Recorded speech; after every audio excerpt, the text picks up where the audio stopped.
Alors le sujet de ce soir, c'est je veux être heureux. I want to be happy, d'accord? Alors, toute personne, demandez à n'importe qui, qu'est-ce que tu veux dans la vie? Il y a des gens, ils veulent faire carrière. Il y a des gens, ils veulent être riches, gagner beaucoup d'argent. Il y a des gens, ils veulent être famous, être célèbres. J'ai des gens, qu'est-ce qu'il y a encore comme but dans la vie? Dites-moi. Être parent. Être quoi? Être parent, trouver un mari. Parents, trouver un mari. Bravo, bravo, bien sûr, tout à fait. Créer une famille, avoir une famille, etc. Qu'est-ce qu'il y a comme projet encore? Quoi d'autre? Un mot, business. Hein? Être beau. Être beau. Alors ça, c'est chirurgie esthétique. Il y a pas... Si on peut faire le régime et tout, et après faire comme ça sur la photo avec Photoshop, mais bon, après en vrai, ça marche pas. Alors, quoi que vous disiez, le but final, pourquoi je veux une carrière, pourquoi je veux être fameux, pourquoi je veux être riche, pourquoi je veux une famille, pourquoi je veux ça, c'est parce que je pense que grâce à ça, je vais être heureux. D'accord? C'est le but. Le but de tout individu, c'est d'être heureux. Ok? Alors, et ce qui est amusant, c'est que la Torah nous commande d'être heureux. Elle nous demande d'être heureux. Alors, est-ce que c'est dans les 613 mitzvot? Est-ce que dans les 613 mitzvot, par exemple, la mitzvah de honorer ses parents, c'est la numéro 33. C'est la numéro 33 sur 613, d'après le Sefer Achino. Chaque mitzvah, il a un numéro 613, il y a la 12, il y a la 25, il y a la 36. Est-ce que dans les 613, il y a être heureux, être besimcha? Bien sûr. Non. Ah bon? Dans les 113, il n'y a pas. Mais, enfin pas à ma connaissance, peut-être je me trompe, vous me direz si je me trompe. Mais, alors on dit pourtant mitzvah gedola, besimcha. Voilà. Mais, mitzvah gedola, d'ailleurs on a dit gedola, grande, ça veut dire, mais en fait il y a beaucoup de choses qui sont des mitzvot, ça veut dire, mais c'est pas dans les 613. Alors c'est où? En vérité, là on va manger des sandwichs de Ben & Co. Ouais, Ben & Co. C'est vrai qu'il nous gâte énormément, hein. Je veux dire, il est très généreux, il allonge, hein. Moi je lui donne un petit budget et lui il double, d'accord? Donc on le remercie beaucoup, Ben & Co.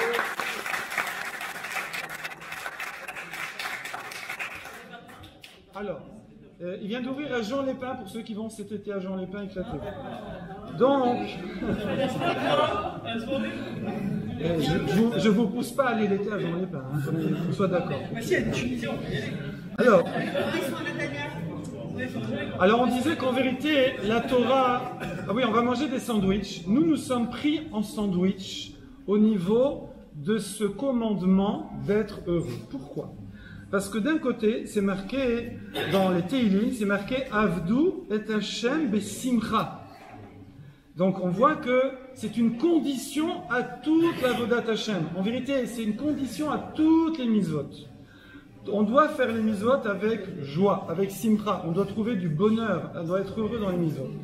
Vous allez me dire, ok, bon non, je garde la question pour après. Où est le sandwich? Alors, dans le sandwich, il y a toujours deux parties. Il y a deux pains et au milieu le truc. Ouais. Donc là au milieu c'est nous. Et là d'un côté il y a je dois servir Hachem besimcha. Et l'autre partie du sandwich c'est dans Kitavo, Parasha Kitavo, où c'est marqué que là-bas, Chas v'Shalom, toutes les klalotes, toutes les malédictions qui sont dans cette parasha, c'est Tachat Asher lo avad ta et Hachem elokecha besimcha ou betov levav. C'est du fait que si quelqu'un il n'a pas servi Hachem avec joie et bon cœur. Donc d'un côté, il y a un pasouk, un verset de Teilim qui dit sache qu'on ne te demande pas seulement de faire les mitzvot, mais on te demande de les faire avec joie. On te demande de trouver ton bonheur là-dedans. Et deuxième, et de l'autre côté, on me dit fais gaffe, si jamais tu ne sers pas Hachem besimcha, c'est chaud. D'accord? C'est chaud, vous savez. Non, c'est une blague. Donc, voilà, donc on voit que donc la Torah, elle nous prend en sandwich. D'un côté, fais, et d'un côté, attention si tu fais pas. Oui, je développe pas trop, vous avez compris l'idée. Alors évidemment, la question qu'on a tous, et si je suis pas heureux de faire les mitzvot, je fais comment? Et si moi ça me transporte pas? Et si je rentre pas en transe quand je mets mes tefilines, et quand je fais Shabbat, et quand je manque kasher, je sais pas, bon je le fais, on m'a dit de le faire, je le fais, mais j'ai pas. Et si je ressens pas? Comment on peut demander à quelqu'un d'être heureux en faisant quelque chose, c'est où tu l'es pas, d'accord? Donc apparemment, si on nous demande de faire ça, c'est qu'il y a un moyen d'y parvenir, quel que soit notre background, quel que soit notre niveau de base. Comme au niveau de base, du fait de l'éducation, de la famille, du caractère, qu'il soit plus ou moins joyeux ou pas, je parle déjà normal, à part les mitzvot, et en plus mon niveau par rapport aux mitzvot, qui va être lié à mon émouna, évidemment. Exemple, par exemple, moi dans mes 8 filles, bon, Hachem, ceux qui ne savent pas encore, j'ai 8 filles, voilà. Donc pour les garçons, il reste 2. Bon. Alors, par contre, il faut full time. Hein, y a pas... Alors, dans mes 8 filles, j'ai une de mes filles, qui n'est pas encore mariée d'ailleurs, qui est débordante de joie depuis qu'elle est petite. Depuis qu'elle est petite, elle est plus joyeuse que les autres. Tant c'est la même famille, les mêmes parents, les mêmes grands-parents, les grands-parents, bon, j'arrête. Et c'est la même éducation, la même école, tout pareil. Non, c'est une nature. C'est une nature, d'accord? Et donc on voit qu'on n'est pas égaux génétiquement, indépendamment de l'éducation, mais après encore il y a l'éducation, il y a des familles qui, grâce à l'environnement, les parents, le machin, l'école, etc., vont devenir plus joyeux dans leur vie et dans la Torah éventuellement. Par exemple, il y a certaines écoles, où moi à un moment je tournais dans des écoles, il y a des profs de Kodesh qui me disaient, à cause de la direction du système scolaire, je dégoûte les enfants de la Torah. Bon, c'est malheureux, parce que c'est prof de Kodesh, c'est pas le but. Mais ils disaient, malgré moi, je vois que je suis forcé à enlever la joie que les enfants pourraient avoir dans la Torah. D'accord? C'est malheureux, oui. Alors, j'ai pas cité aucun nom. Donc c'est pas évident, c'est pas évident. Il peut y avoir, dû à l'éducation, où les parents à l'époque, je vais pas citer des pays, j'avais envie mais je l'ai pas fait, qui tapent sur les enfants, t'as pas fait la bracha, ding, t'as pas fait ci, je bang et tout, etc., qui vont enlever la joie qu'un enfant pourrait trouver dans la Vodat Hashem. Oui, ou dans la vie. Dans la vie, c'est pareil. Il y a beaucoup d'enfants qui ont une joie naturelle et hélas, les conditions de vie qu'ils vont subir entre guillemets dans leur famille, à l'école et dans leur quartier ou dans leur ZUP va faire qu'ils vont perdre cette joie naturelle que tout enfant a de vivre dans la vie. Vous voyez, hein, souvent un petit enfant comme ça, il est extrêmement joyeux de nature et puis avec les épreuves entre guillemets, l'éducation, des fois il perd cette joie. Voilà.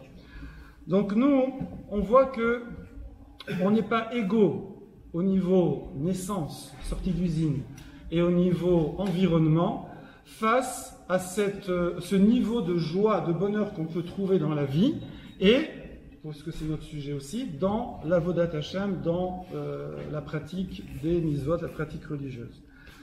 Alors, il faut savoir... Alors déjà, on va faire un peu de pub. Comme d'hab. Et pourquoi la Torah veut qu'on soit joyeux? Pourquoi?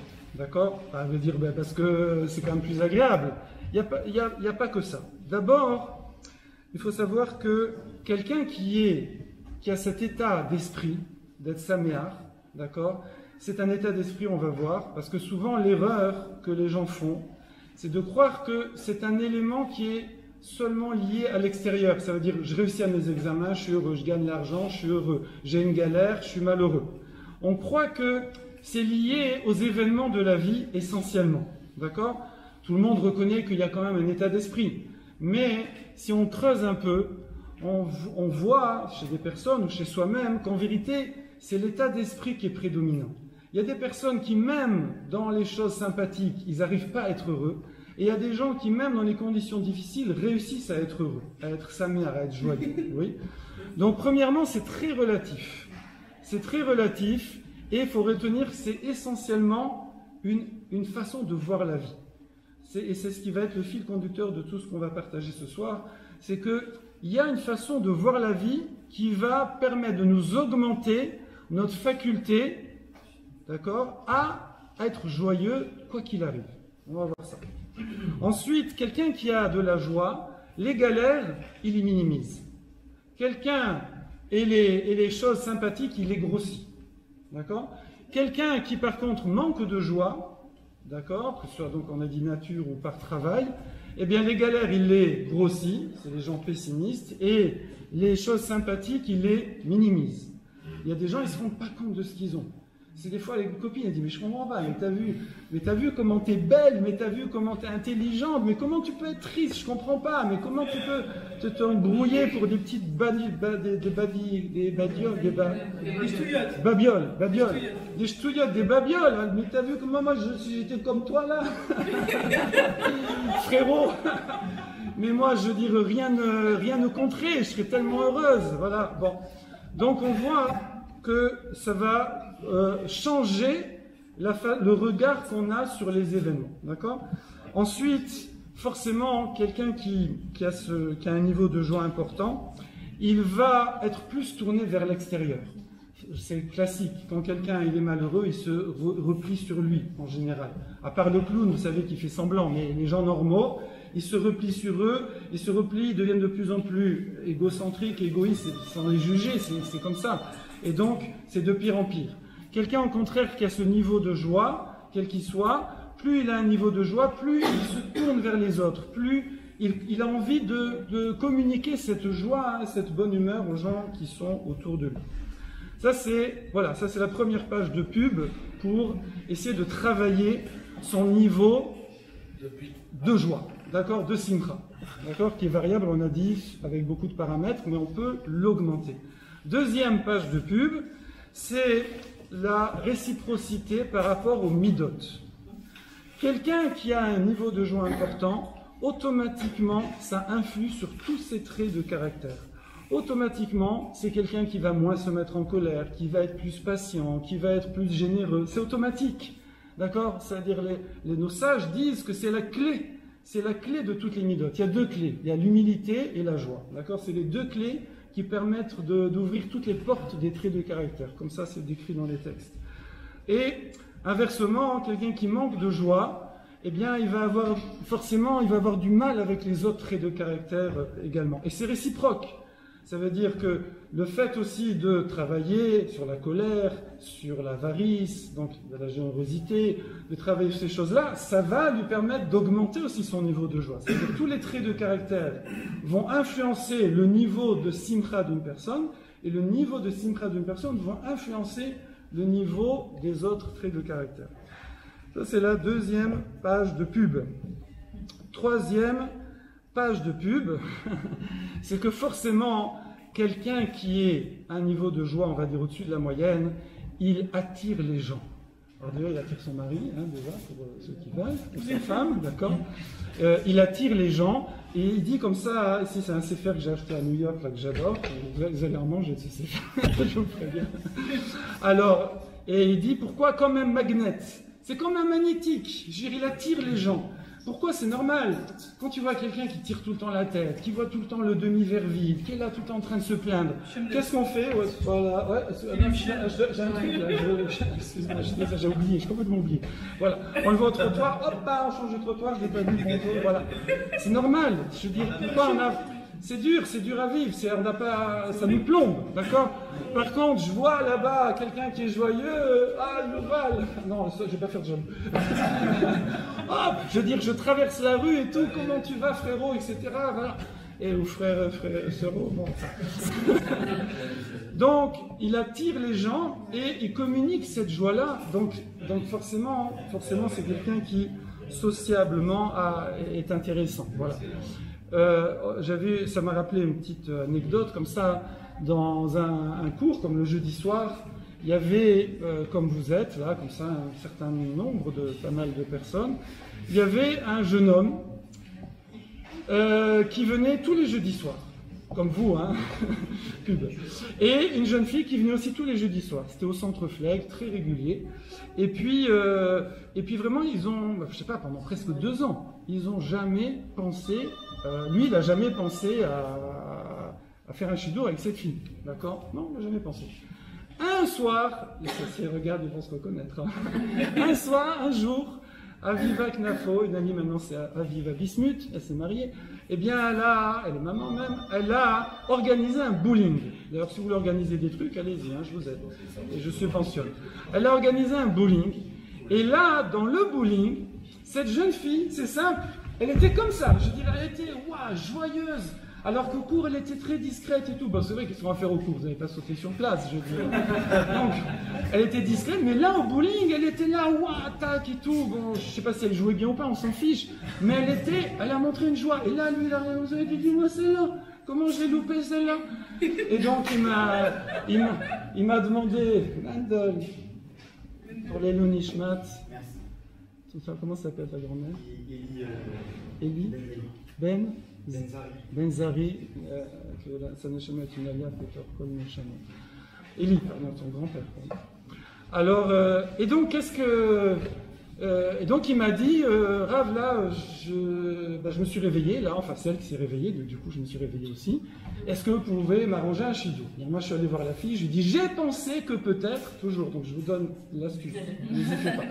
J'ai pensé que peut-être et tout, et le peut-être, Baruch Hashem, maintenant ils ont plusieurs enfants, ils sont mariés, voilà. Donc, on voit, ça c'est le magnet, d'accord? Alors maintenant, comme on a dit, maintenant on va passer à ce qui est maintenant, après la page de pub, on va vendre, c'est normal, après la pub, on vend. Parce que maintenant, vous voulez tous acheter, vous êtes d'accord? Vous êtes tous acheteurs, acheteuses, oui? Alors, comment augmenter ce niveau de simcha? Alors, évidemment, comme on a dit, il y a une nature. Ça, on peut pas, je veux dire, on est né avec un niveau de base. Il y a l'environnement familial, les épreuves de la vie, il y a l'école, etc., le travail, patipata. Ok. Maintenant, est-ce que ça peut se changer? Oui. C'est-à-dire même cette nature-là qui est plus ou moins élevée en joie, nos sages nous disent, comme tout trait de caractère, on peut l'améliorer. Ça se travaille. Les gens, ils pourraient dire, non, la colère, je comprends, ça se travaille. Je sais pas, l'avarice, ça se travaille. Mais comment je travaille d'être plus joyeux dans la vie, de prendre tout en positif? Ça se travaille également. Voilà. Bon, vous allez me dire, peut-être vous savez déjà, mais on l'oublie des fois. On l'oublie. Et donc, ça, c'est ce qu'on appelle en hébreu un kinyan. On peut acquérir, changer, faire d'un pessimiste à un optimiste. D'accord? Quelqu'un qui voit trop en négatif la vie en noir, qui la voit en rose. Ça se travaille. Comment ça se travaille? On va voir des méthodes. On va voir des méthodes que nous confie cet auteur. Alors, il s'appelle Rav Kastboum. D'accord? Bon.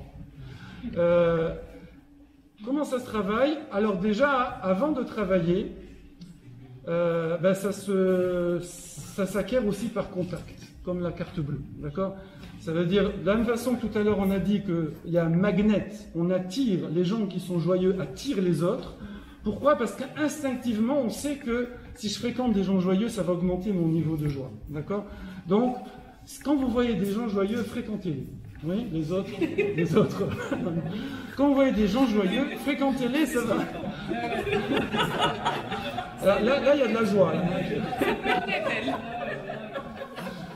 Il y en a qui vont se reconnaître, mais on a fait un voyage à La Rochelle et il y avait des filles, on les entendait rire dans toute la ville. Dianara, Khamsali.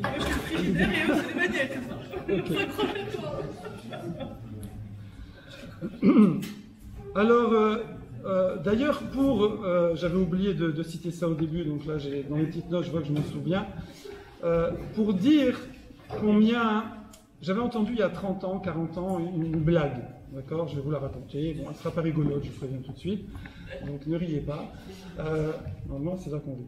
Bon, c'est pas grave. Alors, c'est une blague, je la fais très vite parce qu'elle peut durer longtemps. C'est un milliardaire qui est avec son chauffeur dans une Rolls, et il s'est perdu dans la banlieue de Paris, près de la Marne, là-bas, et près de Saint-Mandé. Et puis voilà qu'ils sont en train de chercher, le GPS tombé en panne, et d'un seul coup, le milliardaire, il voit, alors il est un petit peu dans un autre monde, il est dans le monde du business, jet society, hélicoptère, avion, ça fait longtemps qu'il n'a pas vu la Terre, quoi, oui. Simon Léviev, quoi. Comment? Simon Léviev. Ah, c'est quoi? Et bien, voilà que, en vérité, ça faisait longtemps qu'il n'était pas près de la population, de la populace, oui. Et là, il voit un pêcheur. Il voit un pêcheur qui est en train de pêcher dans la Marne avec sa canne à pêche. Oui. Alors, il dit au chauffeur, arrêtez-vous, je ne peux pas voir ça. Je peux pas voir ça. Donc le chauffeur s'arrête, il descend, il va voir le type, il dit « Je comprends pas, monsieur. » Je dis « Qu'est-ce que vous comprenez pas ?»« Je comprends pas. Vous avez 2 mains ?»« Oui, j'ai 2 mains. »« Alors pourquoi vous avez qu'une canne à pêche ?» Je dis j'ai une canne à pêche, j'attrape des poissons et je les mange. »« Mais non, mais vous avez 2 mains, donc vous pouvez avoir 2 cannes à pêche. » Ouais, mais alors, comme ça vous attrapez plus de poissons. Oui, mais alors, si, de toute façon je ne vais pas manger tout ce poisson, c'est pas grave, vous le revendez, ce que vous ne mangez pas. Et puis comme ça vous achetez une 3e canne à pêche et vous mettez avec le truc électronique, et une 4e, je vous la fais vite. Après il lui dit, après et alors, après vous embauchez des pêcheurs, embauchez des pêcheurs, c'est dur à dire. Embaucher des pêcheurs, pas empocher des pêcheurs, ouais. Donc, embaucher des pêcheurs, après vous faites une usine de poissons, et après vous investissez en immobilier, et après vous allez sur la bourse. Bon, il lui fait tout le tral-web, et l'autre, à chaque fois, il dit, et alors, et après, il dit, après vous êtes riche, bon, et alors, après vous pouvez partir en vacances, et bon, et alors, comme ça, en vacances, et je fais quoi en vacances? Je sais pas, vous pouvez pêcher, c'est ce que je fais, Vous m'avez fait tout ça pour en revenir au point de départ. D'accord? Et moi, cette blague, je la trouve nulle. La vérité. Mais les temps ont changé. Il y a YouTube maintenant. Non, je veux dire, j'explique pourquoi. C'est que c'est plein dans YouTube de gens qui ont fait même des fois des hautes études, qui ont fait des fois des débuts de carrière, qui plaquent tout pour pêcher. Pour aller faire le tour du monde, pour aller vivre dans une cabane, pour aller ceci, pour aller cela. Vous connaissez, non? C'est hyper à la mode. Il y a plein de gens. Pourquoi? Pourquoi ça? Parce qu'ils ont compris que le but de tout ça, c'est d'être heureux. Mais de nos jours, avec truc nomade, là, comment on appelle ça, là? Machin nomade, là, des gens qui vivent avec YouTube et tout, là. Hein? Alors, comme vous ne savez pas le mot, là. Un type qui fait le tour du monde et qui vit grâce aux vidéos qu'il met sur YouTube. Influenceur. Un quoi? Influenceur. Non, il y a un autre mot. Le numérique. Hein? Non, mais ça c'est vieux, Globetrotter, c'est vintage. C'est numérico, nomade, je sais pas quoi là. Truc nomade, je sais pas, vidéo nomade, je sais pas. Bon, il y a un terme. Donc les gens maintenant, ils ont trouvé avec le RSA, avec le chômage, avec des petits jobs. Donc on voit que les gens, beaucoup de gens maintenant, ils ont mis, entre guillemets, la quête de ce bonheur-là avant la quête de la carrière. Bon, c'est juste une parenthèse pour... Voilà. Alors, pourquoi il y a des gens qui font ça? Comment des gens peuvent abandonner leur carrière après 10 ans de carrière et tout, et qui sont en pleine ascension, pour ensuite aller faire des petits jobs et le tour du monde, d'accord? Eh bien, parce qu'ils se sont rendus compte que ces bonheurs matériels, en vérité, ils sont très éphémères et très fugaces. La joie que ça procure, elle est très courte. Elle est très courte. Quelqu'un, il va gagner une grosse somme d'argent, et après, ça y est, il s'habitue, et puis il achète une belle maison, mais après il s'habitue, et il fréquente des gens plus riches, et du coup, il a encore envie d'avoir encore plus de richesse. Et comme la Gemara, elle dit, quelqu'un qui a un mané, il veut mataïm. Quelqu'un qui a 100, il veut 200. Dans le monde matériel, plus je m'habitue très vite, et après, je veux plus. Par contre, les galères, les galères matérielles, ça impacte davantage les personnes. Quelqu'un, il va s'habituer beaucoup plus vite à se dire « c'est normal d'être en bonne santé, c'est normal d'avoir une bonne situation, c'est normal ». Par contre, dès qu'il a une petite galère, c'est pas normal. D'accord? Alors évidemment, la parade à ça va être de considérer que non. Je m'explique. Ça va passer sur un travail. On va dire un travail principal. Il y aura encore d'autres petits trucs, mais c'est ce qu'on appelle Hakarat Hatov, la reconnaissance. Quand on dit Hakarat Hatov, c'est pas Hakarat Hatov, reconnaissance. On n'est pas à renvoyer l'ascenseur. Il y a 2 phases dans la reconnaissance. Il y a reconnaître les bontés qu'on reçoit, et après c'est les rendre, si vous voulez, rendre le bien. Il y a voir qu'on me fait du bien. Ça, c'est 1. Phase 2, c'est rendre le bien, ce qu'on appelle renvoyer l'ascenseur. Okay?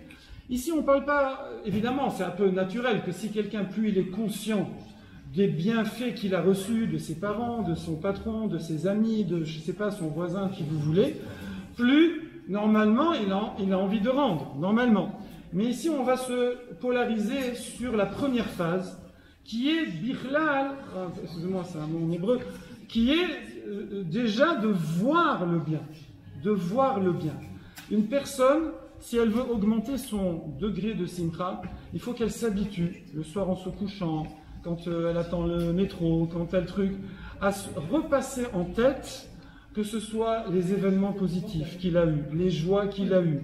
Quand il pense à quelqu'un, je pense à quelqu'un. Surtout quand il me fait une crasse, par exemple. Il me fait un petit sale coup, par exemple, une plante, je ne sais pas. Eh bien, je dois repenser à toutes les fois où il m'a rendu service, où il a été sympathique avec moi, où il m'a peut-être vraiment dépanné. Et là, bon, une fois, il m'a planté. Bon, là, ça arrive, mais pense à tout le côté positif plutôt qu'au côté négatif. Là, ça m'est arrivé une fois où j'étais un petit peu en déprime, comme ça, je ne sais même plus pourquoi d'ailleurs, mais j'avais accumulé des problèmes, et de ci, de là, de différents domaines, et je suis allé voir mon Rav, d'accord? Je suis allé voir mon Rav à l'époque, et qui est toujours mon Rav, et puis je lui ai dit, est-ce que je peux vous parler après ma arrive et tout? Oui, bien sûr, on s'est mis comme ça de côté, et puis j'ai commencé à déballer, et lui il m'écoutait, et je déballais, je dis, bon, quand est-ce qu'il va me donner une solution? Oui. Et à la fin du déballage, il m'a regardé comme ça, hein, tu es avec moi, Aaron Shlomo, et il m'a dit, Yitzhak, je crois que tu te noies dans un verre d'eau. Alors, c'est vrai que c'est qui tout double. Soit on dit, je ne comprends pas, aucune compassion, aucune compréhension, aucune empathie, soit on se dit ça peut arriver, hein, mais là il avait bien vu. Franchement, il avait bien vu. Il m'a dit ça, j'ai regardé, je suis resté comme ça, et ça m'a paru évident.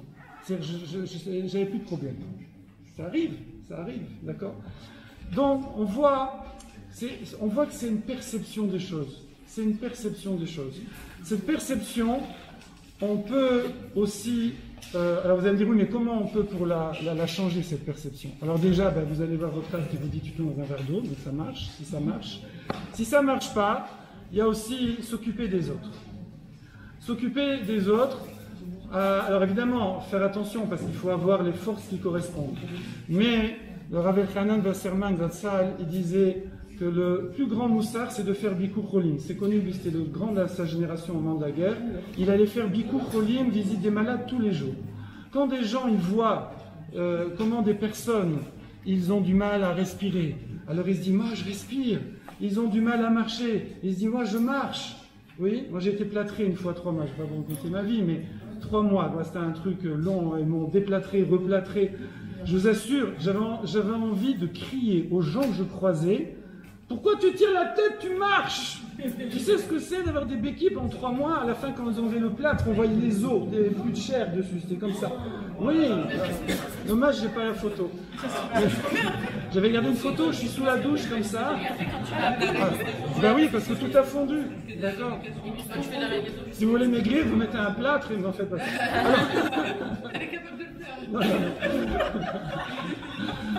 Alors, non, alors quand on fait Bikur Cholim, quand on visite des malades, on se rend compte de ce qu'on a. Puisque vous avez compris que tout le principe qui va nous permettre de changer notre niveau de joie, c'est de réaliser ce que l'on a. D'accord? J'avais près de chez moi un...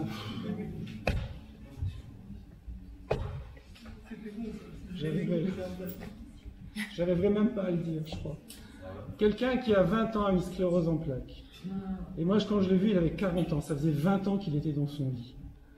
Quand j'allais chez lui, et que je sortais de chez lui, j'avais plus aucun problème. J'avais plus rien. Je me sentais comme nettoyé. D'accord? Je ne suis pas allé très souvent parce que c'était pas facile à voir non plus. Mais je dis, quand on va, tu marches, tu es là, tu es entier, tu as tes bras, tu as tes mains, tu as tes trucs, tu vois, tu as des yeux, tu as des... Dernièrement, les rastratis, vous avez mis la rastratie. J'ai lu un bouquin sur un type qui a perdu la vue à 15 ans. Je dis ça en rigolant. Je ne le connais pas, j'ai lu son livre. Non. Mais non, j'ai oublié comment il s'appelle. Eh bien, cet homme-là, à 15 ans, aveugle, il est parti faire le tour du monde jusqu'à plus de 40 ans et il a écrit un bouquin entier là-dessus. J'ai lu son bouquin Je veux dire, j'étais là de temps en temps, j'arrêtais, je fermais le livre et je regardais simplement. Je regardais comme ça, je vois. J'étais comme ça, je vois. Parce que lui, évidemment, il s'est toujours fait aider de gens à droite, à gauche, et les gens lui décrivaient les paysages, lui décrivaient les choses, et nous, on voit. D'accord, quelqu'un il va dire, décris-moi ce lieu, ce Aaron à Kodesh, cette pièce, cette personne. Alors il dit, tu vois, le garçon il est comme ça, la fille est comme ça, avec des... Hein. Nous on voit. Tout ça, ça doit normalement nous transporter de bonheur. Après, si on prend même une dimension plus religieuse, vous voyez, entre guillemets, comme ils disent, Razal ici, les sages ici, ils disent quelqu'un, rien que de se réveiller le matin et de se dire, j'ai été choisi. Imaginez que, ce qui est arrivé à certaines de ces personnes, on était donc à New York, on a vu Laurent Morali, c'est ça. C'est le CIO, le PDG de l'entreprise Kushner, vous savez, le gendre de Trump. Donc c'est des milliards et des milliards d'investissements dans l'immobilier. Et donc, imaginez que quelqu'un, il arrive comme ça, il est nommé à un poste comme ça, extraordinaire, oui. C'est un des postes honorifiques, enfin honorifique, c'est pas genre président honorifique, hein, il travaille. Mais c'est un poste, quelqu'un il va décrocher le poste de ses rêves. Il va être hyper heureux. C'est une joie qui va se prolonger normalement, oui. Mais nous, on a été choisis au poste de Yehudi, au poste de Am Kadosh, un peuple saint, représentant la Torah, représentant un Kadosh Baruch Hu. C'est rien que ça, normalement, il dit que quelqu'un, le matin, s'il pense à ça en se réveillant, normalement, il devrait pleurer. Comme ça, il dit. Il devrait pleurer de joie. Oui. Mais on n'est pas conscient. On n'est pas conscient suffisamment. Ouais. Donc, voilà un petit peu les axes. Les axes. Plus une personne, elle va développer cette dimension de reconnaissance de tous les biens qu'il a autour de lui, réaliser tout ce qu'il a qui paraît tellement normal, tellement naturel, tellement évident, que c'est acquis, etc., etc., eh bien, plus cette personne-là, elle va augmenter son niveau de simcha avec toutes les conséquences qu'on a dit dans la pub de départ. Il donne un exemple aussi pour réaliser ça. Imaginez quelqu'un qui, chasvé shalom, a une maladie très grave. D'accord ? Qu'Hachem nous préserve. Et donc, voilà, on lui dit, vous en avez pour 6 mois, et etc., etc. Et puis, miracle, il guérit. J'ai connu des gens comme ça. À 60 ans, on finit par en croiser. Hein. Eh bien, je veux dire, mais imaginez le niveau de joie de cette personne. Elle revit. Je veux dire, elle a l'impression que chaque jour devient un cadeau. D'accord ? C'est ce que disent les gens qui ont vécu ça. Ils sont en état d'euphorie permanent. D'accord ? Et ben nous, au Hachem, on n'est pas malade. Quelqu'un qui devrait plus se réjouir? Quelqu'un qui a été malade gravement et qui, au Hachem, est guéri, ou quelqu'un qui n'a pas cette maladie? Oui, normalement, c'est mieux de rien avoir, parce qu'il n'y a pas eu l'angoisse, le stress, le truc et tout. Alors pourquoi? Comment ça se fait que c'est l'autre qui est plus joyeux? La réponse est simple, parce que lui, il est conscient. Parce qu'il est conscient. Parce qu'il réalise ce qu'il a. Parce qu'à un moment, il ne l'avait plus. Et ça, c'est malheureux. C'est que nous, et là, si on ne fait pas ce travail sur nous, c'est un travail qu'on peut faire à n'importe quel moment de la journée, de la nuit, tout le temps, il faut tout le temps y penser. Eh bien, hélas, on ne réalise pas. Oui. Par exemple, après on oublie, c'est ça aussi, on oublie. Par exemple, c'est quoi le bonheur? Qui c'est qui vient de, je sais pas moi, du nord de Paris? Qui vient du nord? Voilà. Mimi, bravo, c'est un effort. Vous venez du nord de Paris. C'est pas un bonheur de dépasser 1 kilomètre? Vous vous souvenez quand on était limité à 1 kilomètre et à 1 heure par jour, tu mets ton nez dehors 1 heure par jour, 1 kilomètre. Pendant des semaines. On était comme ça. Moi, je me souviens, j'étais là, on me dit, c'était comment avant, tu vois? Je commençais à oublier. C'était comment? D'accord? Et après, on nous a dit, je ne sais plus combien après, c'était 5 km, je ne sais plus, là. 10. Waouh! 10, je peux aller jusqu'au but de Chaumont. Moi, je peux aller jusqu'au but de Chaumont. Avant, j'avais les buts de Chaumont, là, comme ça, sous le nez, là. J'arrête 1 km 500, il me manque 500 mètres. Bon, en vérité, j'avais trouvé un truc, c'est que je suis allé au milieu, j'ai cherché dans les boîtes aux lettres un type qui s'appelle Tuitou, enfin un non-juif. J'ai pris l'adresse et je me fais l'attestation. Et voilà, comme ça j'ai... Bon, répétez pas, ne dites à personne. Voilà, et puis une heure, c'était une heure, après une heure, après une heure. Bon. Mais quand même, c'était galère. Et quand on a été libéré de ça, on réalisait le bonheur d'être libre, de circuler. Après, c'était 100 km. Et après, c'était ça, etc. Voilà. Là, maintenant, Bourracha, on n'a plus de masque, on n'a plus le pass là pour aller prendre un verre, etc. Et il faut arriver à ressentir tous ces bienfaits. Et ça, quel que soit notre niveau, pour X paramètres de joie dans la vie, quel que soit le niveau, ça va augmenter. Quel que soit le niveau, si on fait ce travail-là, ça va augmenter.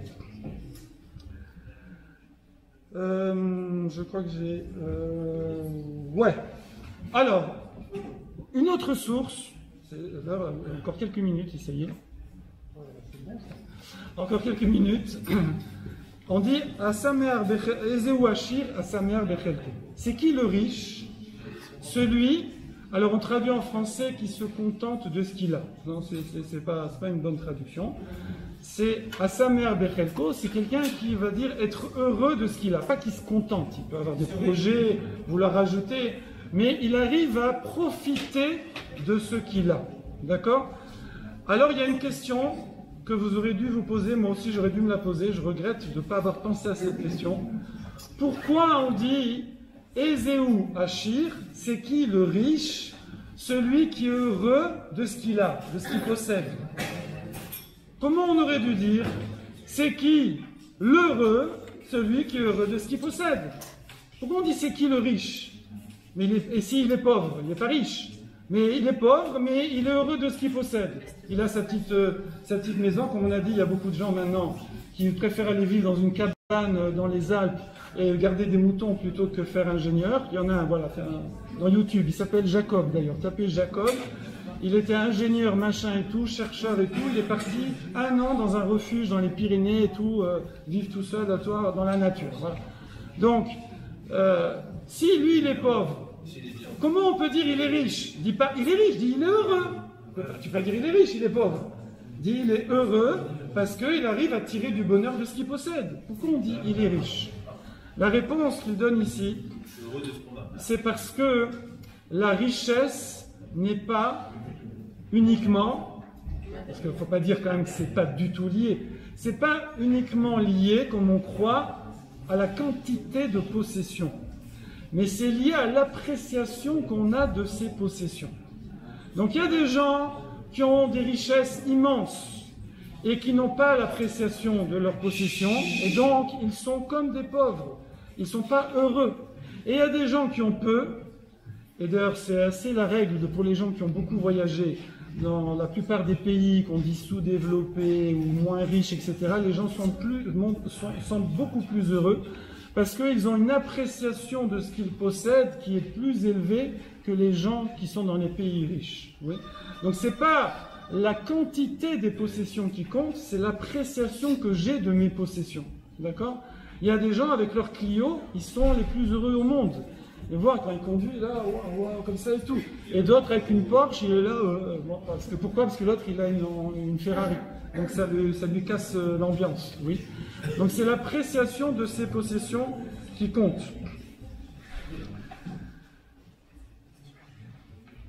D'autant plus que les possessions, il faut savoir, elles ont un double tranchant. D'un côté, ça peut amener, c'est vrai, si j'ai une appréciation de la joie, du bonheur, mais en même temps, marbe nechassim, marbe daga. En même temps, ça peut créer des angoisses. D'accord? Vous, par exemple, enfin, je ne sais pas vous, peut-être qu'il y a des blindés ici, des blindés. Mais, quelqu'un qui a 3 appartements, il habite un, il en a deux autres. Lui, il est 3 fois plus angoissé que quelqu'un qui en a qu'un, parce qu'il a peur qu'ils soient cambriolés, ou qu'il y ait des trucs, ou des avaries, ou des machins. Plus on a de biens, forcément, c'est obligé, c'est pas obligé, mais de façon naturelle, automatiquement, de façon naturelle, si quelqu'un ne se travaille pas, il aura plus d'angoisse dans la vie, plus de stress. D'accord? Après, ça peut se travailler. Il y a un petit bruit de fond là sympathique. C'est bien, si vous avez beaucoup de commentaires, on peut en parler après. Voilà, je crois que je vais finir ici. Vraiment comme ça, rapidement. On est non plus dans un pays où c'est connu, hein, on a la réputation de se plaindre énormément, d'être très critique, forcément on subit l'influence du pays. Et donc c'est pas pour rien que les médicaments psy, etc. sont les premières ventes, d'accord, dans le palmarès. Donc ça, forcément, nous on a encore un travail supplémentaire à ce niveau-là. Et effectivement, on est obligé de l'avouer, que quand toute personne qui va dans certains autres pays, on ne va pas les citer, pas faire de jaloux, eh bien, hein, ils peuvent voir un niveau au lieu de critique, de prise en main, de se prendre en main, et au lieu de dire, de se plaindre, j'ai pas ci, j'ai pas ça, ben vas-y, fais, d'accord? Bon, ce qu'on a vu à New York, beaucoup de gens qui n'étaient pas forcément partis pour avoir les postes qu'ils ont eus, mais ils ont avancé dans la vie.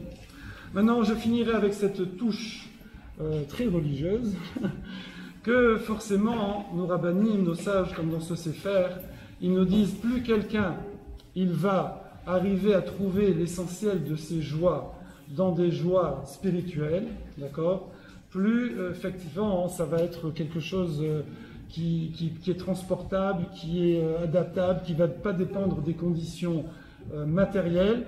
Pourquoi? Parce que si ça le rend heureux de mettre ses tefilines le matin, de pouvoir faire la tefila, de parler à Hachem, de pouvoir faire des télim, de pouvoir manger kasher, de pouvoir faire les mitzvot, de pouvoir faire ça, etc., ben forcément, c'est des choses que tout le monde peut faire, d'accord? Enfin, donc voilà, et c'est une joie qui est, contrairement au matériel, le matériel, le problème, c'est comme on a dit, c'est que plus on en a, plus on en veut. Et là, dans le spirituel, si plus on en a, plus t'en veux, ben vas-y, prends. Le spirituel, tu peux en prendre autant que tu veux. Il n'y a pas il y a personne qui nous limite, d'accord? Voilà ce que je voulais un peu partager avec vous. C'est un sujet vaste. Il y a encore beaucoup. Il y a 20 pages là. On en a fait 3 ou 4 seulement. Mais j'espère que ça va nous motiver tous. Moi, franchement, ça m'a motivé. Déjà, on a croisé des gens très saméères, très joyeux là-bas à New York. Après, c'est vrai que c'était des conditions très sympas.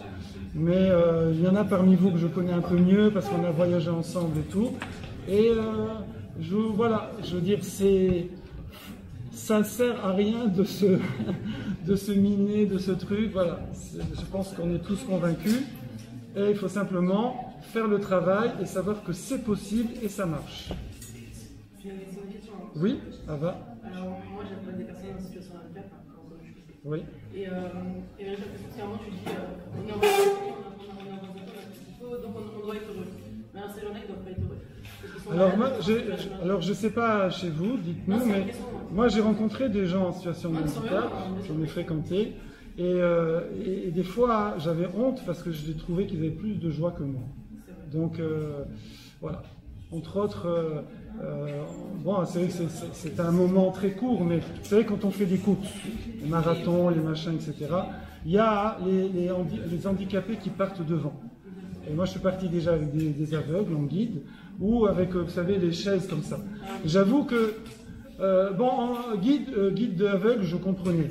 Mais prendre un handicapé comme ça à 6 sur une chaise et faire un marathon avec, je voyais pas trop l'intérêt. Je veux dire, je comprends pas. Je comprenais pas. Mais lorsque j'ai vu la joie de ces personnes-là, j'étais baba, quoi. Ils avaient une joie pas possible. Et ça se communiquait aux gens qui le portaient, et ça se communiquait tout autour. Ces gens-là, ils passaient, et tout le monde était joyeux de réaliser certainement leur condition qui est favorable par rapport à souvent c'était des enfants, des jeunes, et de voir que comment lui, il arrive à être joyeux comme ça, d'être dans une chaise en train d'être porté, et moi je cours et je ne suis pas joyeux. Et ça déclenchait forcément un réflexe de réaliser ça et d'être joyeux. Voilà ce que j'ai partagé avec vous. Kevin, après tu vas un peu les années.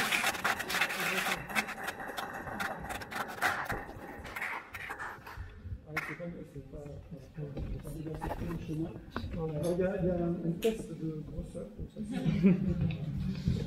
Bonjour à tous, enfin bonsoir plutôt. Merci d'être venu pour ce cours. Merci Rav Parsi pour ce cours formidable. Donc du coup, les petites annonces. Alors, pour ceux qui ont vu, on organise un voyage. Donc il y a 2 événements. Il y a un chalet plein, je crois, à Montpellier, donc de vendredi 1er au dimanche 3 juillet. Et également, le 3 juillet, toute la journée, il y a un voyage pèlerinage des Tzadikim en France à Rachi et Rabbeinu-Tam, donc dans les villes de Troyes et Ramorut. Donc les inscriptions, les préinscriptions ont ouvert aujourd'hui. Sur le groupe WhatsApp, j'ai mis le lien. S'il y en a qui ne sont pas encore sur le groupe WhatsApp, n'hésitez pas à venir me voir pour que je rajoute sur le groupe WhatsApp, pour que je vous envoie le lien d'inscription, etc. Le voyage coûte 35 €. Voilà. Alors là, tu en vu. Ceux qui viennent le jeudi soir, ils ont une réduction. Et voilà. Et du coup, donc ça c'est pour la première annonce, donc dimanche 3 juillet.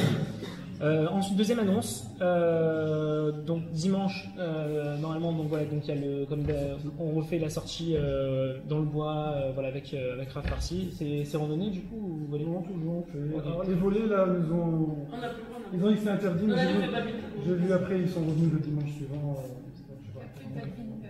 Donc voilà, donc en tout cas, voilà, dimanche après-midi, la journée très sympathique, il fait très beau. Badminton, frisbee, ballon, tout, jeux de société, pique-nique. Voilà, et ensuite, dernière annonce un petit peu spéciale. Vous avez peut-être remarqué qu'il y a de moins en moins de personnes du staff, il y a beaucoup de gens du staff qui ne viennent plus. Donc en gros, ce qu'on va faire, c'est une sorte de demande. S'il y a une personne d'entre vous, ou 2 personnes même qui veulent rejoindre le staff, qui sont présents régulièrement, faut venir voilà, au minimum une fois toutes les 2 semaines minimum, et que vous voulez aider, pas obligé de vraiment tout le temps, mais voilà, faut quand même être un peu actif, quoi. Si vous venez jamais, ça sert à rien. Pareil, venez me voir et on en discute. En tout cas, voilà, on a besoin d'1 ou 2 personnes. Voilà. Et si possible, une fille et un garçon pour faire un petit peu les deux. Voilà. Voilà pour les annonces. Du coup, maintenant, ça va être l'heure de manger. Et après, dans à peu près une demi-heure, les garçons feront vite. Voilà pour les annonces.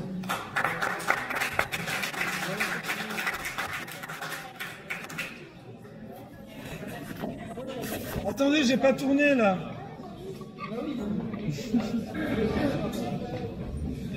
Dites bonjour aux copains de New York.